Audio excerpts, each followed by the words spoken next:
ठीक आहे. तर विद्यार्थी मित्र आपल्यासोबत जोडल्या जात आहेत. आवाज जर व्यवस्थित येत असेल तर कमेंट बॉक्समध्ये नक्की यस म्हणून सांगा. मित्रांनो, या ठिकाणी आज आपल्याला जो काही पहिला टॉपिक पाहायचा आहे तर तो आहे मोजमापन. म्हणजेच काय, तर युनिट्स अँड मेजरमेंट. साधारणतः मेजरमेंट नावानं याला ओळखलं जातं. आता जसं केमिस्ट्रीचा आपण अभ्यास करतो तेव्हा त्याच्यामध्ये आपण जे एलिमेंट्स आहेत तर त्यांच्याबद्दल मूलभूत गोष्टी शिकत असतो बघा. किंवा अगदी बायोलॉजी म्हणजेच जीवशास्त्राविषयी आपण जेव्हा शिकतो तेव्हा त्यामध्ये आपण पेशी किंवा ऊती या मूलभूत घटकांबद्दल शिकत असतो. तर तसंच जेव्हा आपण फिजिक्स बद्दल शिकतो तेव्हा दोन गोष्टी फार महत्वाच्या येतात. एक म्हणजे अणु आणि अणुची रचना. तर तो घटक देखील आज आपल्याला पाहायचा आहे. आणि त्यासोबतच दुसरं म्हणजे जे मोजमापन केल्या जातं, मेजरमेंट्स जे काही केल्या जातात, तर सध्या कोणती सिस्टीम वापरल्या जाते आणि पूर्वीच्या काळी कशा पद्धतीनं माणूस त्या ठिकाणी मोजमाप करायचा, त्या सगळ्या गोष्टी समजणं आवश्यक आहे.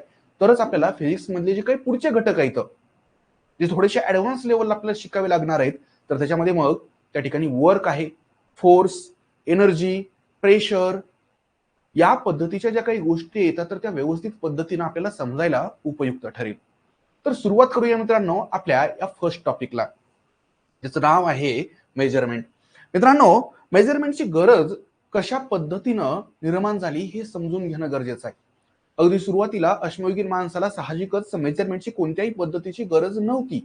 पण जसजसं चाकाचा शोध लागला आणि त्याच्या पुढं माणसाची प्रगती होणं चालू झाली, माणसाला त्या ठिकाणी वेगवेगळे जसं की आकारमान आहे, वजन आहे, लांबी, या सगळ्या घटकांचं त्या ठिकाणी एकक स्वरूपामध्ये त्याची मेजरमेंट, त्याचं मोजमाप करण्याची गरज पडायला लागली.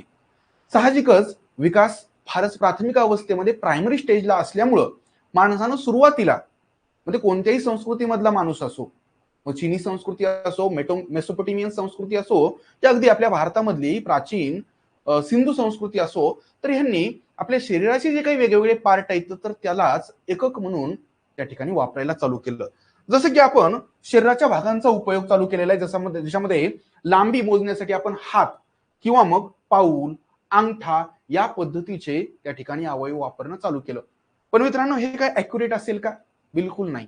त्याचं कारण मी जर म्हणत असेल की एक वीत एवढी या गोष्टीची लांबी आहे, मग आता अशा वेळेस वीत जे काही आहे तर ती प्रत्येकाची वीत वेगवेगळी असणार आहे. किंवा हात जेव्हा आपण म्हणतो तेव्हा तिथं देखील प्रत्येकाच्या हाताची लांबी वेगवेगळी असेल. म्हणजे एकंदर युनिफॉर्मिटी नावाचा प्रकार अगदी सुरुवातीच्या केसेसमध्ये आपल्याला मोजमापांमध्ये पाहायला भेटत नव्हता. म्हणजे कधी त्या ठिकाणी पुढच्या टप्प्यावर गेलं तर जसजशी माणसाची प्रगती व्हायला लागली आणि संस्कृती विकसित व्हायला लागल्या तसतसं या सगळ्या गोष्टी या ठिकाणी आपण डेव्हलप करणं चालू केलं. प्राचीन संस्कृतीमध्ये तुम्ही जर इतिहासाचा अभ्यास केला तर काही 3 किंवा 4 महत्वाच्या संस्कृतींबद्दल नक्कीच तुम्ही ऐकलं असेल, वाचलं असेल. त्यामध्ये एक आहे मेसोपोटेमियन संस्कृती, ठीक आहे, जी आजच्या साधारणतः इराकमध्ये आपल्याला आढळते. त्याच्यानंतर इजिप्शियन संस्कृती, ही देखील फार प्राचीन संस्कृती आहे. त्यानंतर चीनी संस्कृती आणि आपली भारतामधली सिंधू संस्कृती किंवा हडप्पा संस्कृती. मित्रांनो, या ठिकाणी सगळ्यात पहिल्यांदा आपण मेसोपोटेमिया या संस्कृतीमध्ये नेमकं कोणते मोजमापासाठीचे एकक वापरायचे हे आपण पाहूया. पहिली लेखी मापन प्रणाली जी काही कोणी विकसित केली असेल तर ही या संस्कृतीमध्ये. वजनासाठी यांनी शेकेल नावाचं एक एकक वापरायचे. तुम्ही तर पाहू शकता मित्रांनो, हे जे काही अगदी छोटीशी दगडी अशी गोटीसारखं दिसायली ना, तर हे आहे शेकेल. काय बरं हे शेकेल, जे की मेसोपोटेमियन संस्कृतीमध्ये वापरलं जायचं. त्यांनी लांबीसाठी जे एकक वापरायचे तर त्याला क्युबिट म्हणायचे. काय म्हणायचे बरं? क्युबिट. त्याच्यानंतर आपण इजिप्शियन संस्कृतीबद्दल पाहूया. इजिप्शियन संस्कृती म्हटल्यानंतर तुम्हाला जे दिसतं तर ते म्हणजे अवाढव्य आकाराचे पिरॅमिड. आज देखील पिरॅमिडची निर्मिती नेमकी कशा पद्धतीनं झालेली असेल आणि एवढी अचूक भूमितीय रचना त्यांना कशी जमली याबद्दल शास्त्रज्ञांना देखील उत्सुकता असते. मित्रांनो, या ठिकाणी त्यांनी जे काही एकक वापरायचे त्या काळामध्ये लांबीसाठी, वजनासाठी किंवा आकारमानासाठी तर त्याबद्दल पाहूया. त्या काळात रॉयल क्युबिट नावाचं एक त्या ठिकाणी लांबी मोजण्यासाठीचं एकक होतं. रॉयल म्हणजेच एकंदर राजा, ठीक आहे, आणि क्युबिट हे लांबीसाठीचं एकक. हे रॉयल क्युबिट तुम्ही पाहू शकता. हे रॉयल क्युबिट म्हणजे साधारणतः राजाचा जो काही हात आहे तर त्याची एकूण लांबी ही पूर्ण त्याच्या राज्यामध्ये लांबीचं एकक म्हणून वापरल्या जायचे. पिरॅमिड बांधकामासाठी यांनी याच पद्धतीचा वापर त्या काळामध्ये केलेला होता. त्याच्यानंतर या ठिकाणी पुढची संस्कृती ती म्हणजे आपल्या भारतामधली सिंधू संस्कृती. या पद्धतीचे इमेजेस तुम्ही हडप्पा संस्कृतीमधल्या शहरांच्या पाहिलेल्याच असतील. अचूक अशी शहरांची प्रमाणबद्ध रचना हे हडप्पा संस्कृतीचे एक महत्वाचं वैशिष्ट्य होतं मित्रांनो. अगदी काटकोनामध्ये एकमेकांना त्या ठिकाणी मिळणारे रस्ते हे साहजिकच मोजमापाशिवाय आणि भूमितीच्या प्रगत ज्ञानाशिवाय शक्यच नव्हतं. आणि इथं या ठिकाणी तुम्ही जर पाहिलं तर अंगुल, हस्त, गज, योजन साधारणतः या प्रकारचे एकक लांबीसाठी इथं वापरले जायचे. अगदी तुम्ही जर महाभारत जर ऐकलेलं असेल, वाचलेलं असेल, तर त्याच्यामध्ये योजन नावाचं लांबीसाठीचं एकक तुम्ही नक्कीच ऐकलेलं असेल. अगदी आत्तापर्यंत ग्रामीण भागामध्ये देखील कोस नावाचं एक जे एकक आहे लांबीसाठीचं तर हे वापरलं जातं. आता आपण मीटर, किलोमीटर वगैरे वापरतो, पण ग्रामीण भागामध्ये कोस या प्रकारचं एक त्या ठिकाणी जुनं एकक लांबीसाठीचं वापरल्या जातं, काही प्रमाणात आज देखील जातं. अर्थशास्त्र आणि मनुस्मृतीमध्ये या पद्धतीचे जे काही नियम आहेत हे लांबी किंवा उंचीबद्दल किंवा त्या ठिकाणी वजनाबद्दलचे तर हे सांगितलेले येतं. नाण्यांचे वजन व्यापारासाठी हे विशिष्ट मापे त्या ठिकाणी उपयुक्त ठरायचे. चीनच्या बाबत जर बघितलं तर चीनी संस्कृती देखील फार जुनी आहे आणि त्यांनी लांबीसाठी ची नावाचं त्या ठिकाणी एक एकक वापरायचे आणि वजनासाठी झीन. बघा, ची आणि जीन याच्यावर कधी शक्यतो प्रश्न येणार नाही, पण प्राथमिक माहिती किंवा एक कुतूहलापोटी किंवा एखाद्या घटकाची पार्श्वभूमी समजून घेण्यासाठी या सगळ्या गोष्टी महत्वाच्या येतात. त्याच्यानंतर या ठिकाणी थोडंसं आपण आता आधुनिक विज्ञानाकडे वळूया आणि आधुनिक विज्ञानाची जी पायाभरणी झालेली आहे तर ती युरोपीय देशांमध्ये. बघा, याचा अर्थ भारतीय संस्कृती किंवा इतर प्राचीन संस्कृतीमध्ये काहीच झालेलं नाहीये असं नाहीये. त्यांनी काय केलं हे आत्ताच आपण पाहिलंय, पण जे काही आपण आधुनिक विज्ञान म्हणतो याची पायाभरणी जी झालेली आहे तर ही मात्र युरोपियन देशांमध्ये. त्यांनी शिस्तबद्धपणे नियमबद्ध असं त्या ठिकाणी विज्ञानाचा पाया रचलेला आहे. त्यासाठीचे ग्रंथ तुम्हाला तिथंच पाहायला भेटतील. मित्रांनो, या ठिकाणी प्राचीन ग्रीस आणि रोम मध्ये देखील स्थानिक मापन प्रणाली एकेकाळी होत्या.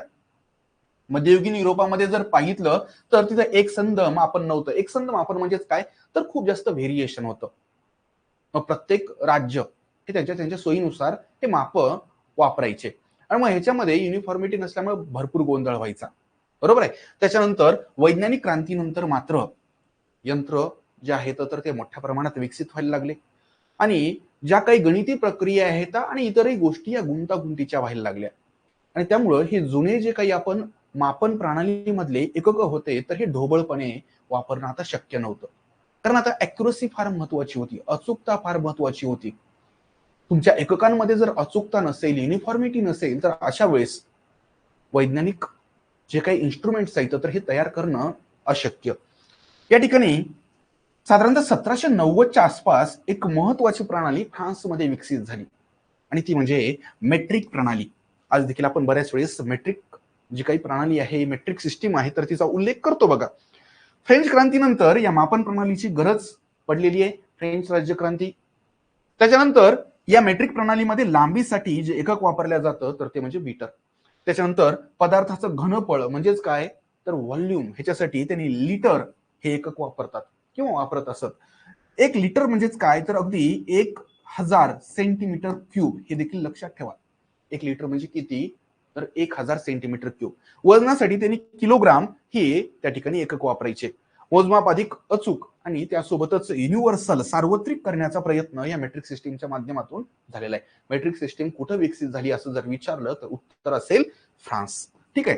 तर इथं मेट्रिक सिस्टीम मध्ये तुम्ही पाहू शकता कशा पद्धतीनं किलो, हेक्टो, डेको या पद्धतीचे वेगवेगळे त्या ठिकाणी प्रिफिक्सेस वापरल्या जातात. आता थोडंसं आपण आता आधुनिक विज्ञानाकडं, आधुनिक काळाकडे वळूया. आता खरं तर ही एसआय सिस्टीम जी काही आहे तर या एसआय सिस्टीमच्या आधी देखील सीजीएस, एमकेएस आणि एफपीएस अशा 3 सिस्टीम आपल्याला खरं तर लक्षात ठेवणं अपेक्षित आहे. याच्याबद्दल आपण सखोल अशी चर्चा आणि याचा कंपॅरेटिव्ह चार्ट जो काही आहे तर हा देखील पाहणार आहोत. तत्पूर्वी एसआय ही एक अत्यंत महत्वाची आणि आधुनिक काळामध्ये जवळजवळ जगात सगळ्यांनी स्वीकारलेली पद्धती जी आहे तर तिच्याबद्दल पाहायचे. ही पद्धती जी आहे तर तिचा फुल फॉर्म आहे इंटरनॅशनल सिस्टीम ऑफ युनिट्स. नावामध्येच आहे इंटरनॅशनल म्हणजे जागतिक स्तरावर मान्यता प्राप्त. कधी त्या ठिकाणी स्वीकारलेली आहे तर ही प्रणाली मित्रांनो या ठिकाणी 1960 ला या ठिकाणी स्वीकारलेली आहे. आणि या एसआय सिस्टीम मध्ये एकूण 7 मूलभूत एकक आहेत. कोणकोणते एकक आहेत बरं? त्याच्यामध्ये मीटर आहे, किलोग्राम आहे, सेकंद, एम्पियर, केल्विन, मोल आणि कॅन्डेला. ठीक आहे. मग आता या ठिकाणी मीटर हे कशाचं एकक आहे? तर मीटर हे लांबीचं एकक आहे. किलोग्राम हे वजनाचं एकक आहे. सेकंद हे वेळेचं एकक आहे. एम्पियर हे करंट इलेक्ट्रिसिटी म्हणजे विद्युत धारेचं एकक आहे. केल्विन हे तापमानाचं एकक आहे. मोल हे अमाऊंट ऑफ सबस्टन्सचं एकक आहे. ठीक आहे. आणि या ठिकाणी कॅन्डेला हे प्रकाशाच्या तीव्रतेचं एकक आहे. अत्यंत महत्वाची गोष्ट आहे मित्रांनो, याच्यावर बऱ्याच वेळेस प्रश्न विचारले येतं. एसआय सिस्टीम मध्ये मूलभूत एकक किती येतं? तर बघा 1 2 3 4 5 6 7 मूलभूत एकक आहेत. कोणते येतं हे तुम्हाला सांगावं लागेल. त्यांचे जे युनिट आहेत हे देखील तुम्हाला सांगावं लागेल. खूप वेळेस प्रश्न ह्याच्यावर आलेले आहेत. आज जगभर या एसआय सिस्टीमचा उपयोग केला जातो. त्याचं कारण ही ॲक्युरेट आहे आणि त्याच्यामध्ये त्या ठिकाणी आधुनिक विज्ञानासाठी जी गरज असते तर त्या सगळ्या रिक्वायरमेंट्स ती फुलफिल करते. पण आता इथं फक्त मूलभूत एककच एसआय सिस्टीम मध्ये असतात का? तर नाही. त्याच्यामध्ये डिराइव्ड युनिट्स देखील आहेत.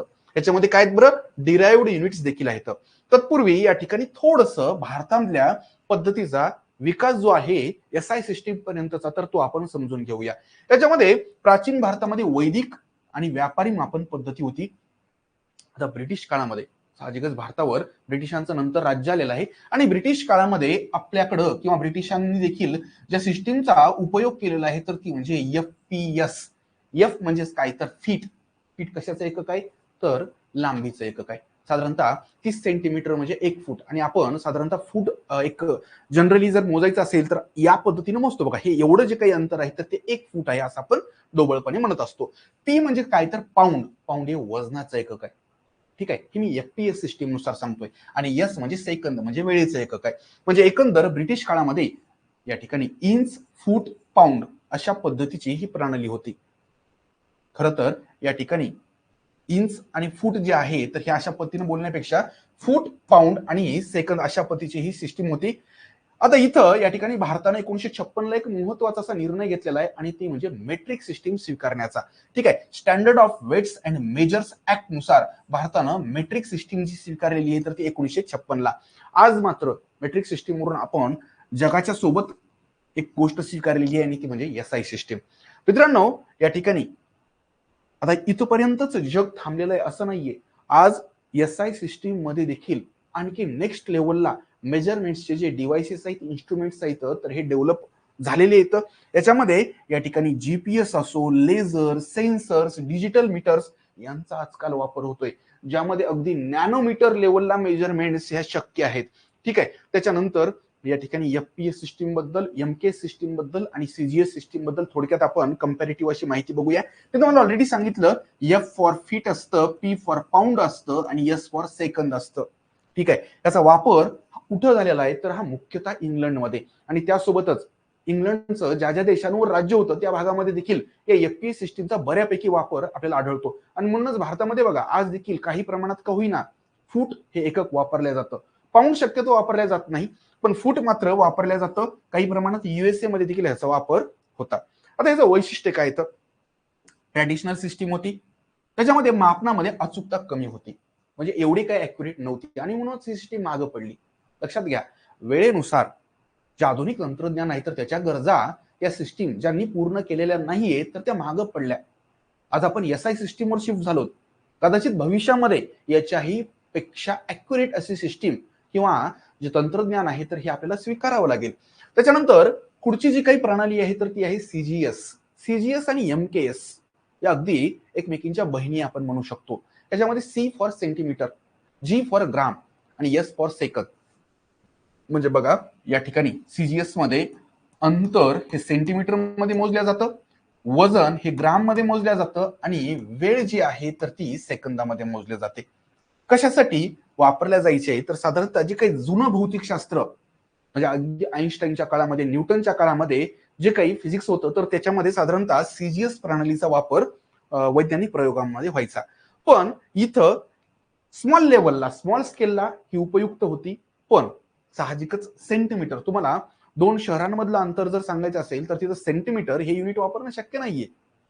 ते एवढं व्यवहार्य नाही आणि त्यामुळेच कुठंतरी ही अव्यवस्थित अशी ही प्रणाली होती. त्याचं कन्व्हर्जन करणं देखील थोडंसं किचकट होतं. सीजीएसच्या नंतर तिचीच आपण एक मोठी बहीण जी आहे तर ती म्हणजे एमकेएस.